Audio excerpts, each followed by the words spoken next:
Le premier mot que j'utilise c'est de relancer. La régionalisation permet de relancer aujourd'hui la réforme de décentralisation qui est en cours dans notre pays depuis plus de 10 ans. Il faut donner un second souffle, donc relancer. Le deuxième mot, renforcer. Renforcer en donnant plus de pouvoir à la collectivité région, donner plus de moyens, moyens humains, moyens financiers, pour amorcer vraiment le développement du territoire. Et le troisième mot, c'est crédibiliser.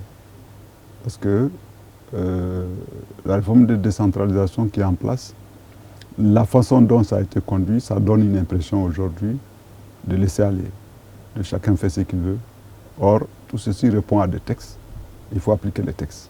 Il faut donc crédibiliser la réforme aux yeux des Maliens pour que chacun sache que la décentralisation n'est pas l'installation de l'anarchie, du laisser faire et du laisser aller.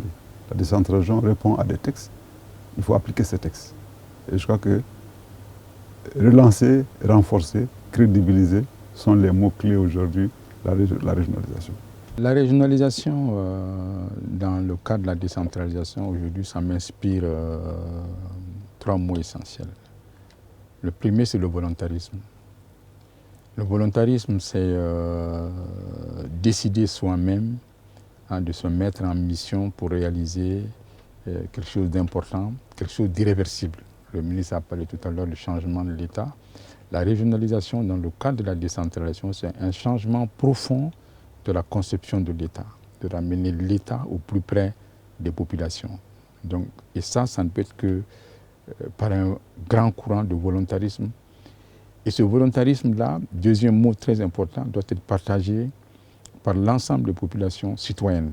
Donc le mot citoyenneté est très important pour moi, c'est-à-dire c'est se sentir redevable, c'est se sentir concerné par ce qui se passe dans son pays, dans son environnement. Donc une nouvelle citoyenneté qui est donc impulsée par ce volontarisme d'État, ce volontarisme de chacun d'entre nous. Et le troisième mot, j'utiliserai un terme plutôt anglo-saxon, parce que le ministre a parlé tout à l'heure de crédibilité. Moi, j'ai parlé de redevabilité, c'est-à-dire de rendre compte. Nous ne pourrons avancer que si nous rendons compte du mandat qui nous a été confié, et que si nous acceptons ce contrôle citoyen-là, c'est ce qui est la redevabilité, donc de rendre compte de chaque acte, à chaque fois. Il a parlé d'anarchie, et bien quand on rend compte, on est moins dans l'anarchie, on est dans la construction. Mon premier mot, c'est centralisme. Parce que quand je dis centralisme, il s'agit des structures de l'État qui centralisent tout à leur niveau. Aujourd'hui, nous savons que les services centraux ne cessent de se développer, d'augmenter. Ainsi, nous avons dans le cas du Mali, les services centraux qui captent plus de 50% des fonctionnaires de l'État et plus de 80% des ressources budgétaires, sachant que la loi 93-08 déterminant la libre administration des collectivités a mis l'accent sur le développement local et le développement doit venir de la base. Mon deuxième mot, c'est le financement.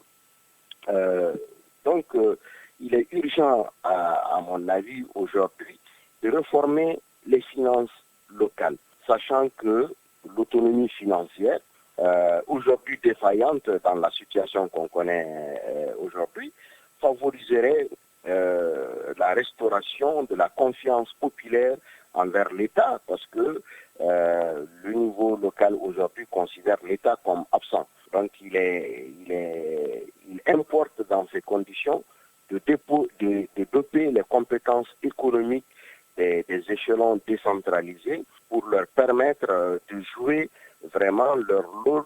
Le mot est la régionalisation qui devrait permettre la mise en place d'un cadre de gouvernance propice à la libération des énergies et des initiatives locales pour dynamiser les économies locales en faisant de chaque collectivité un espace d'initiative et de valorisation des ressources et des savoir-faire locaux.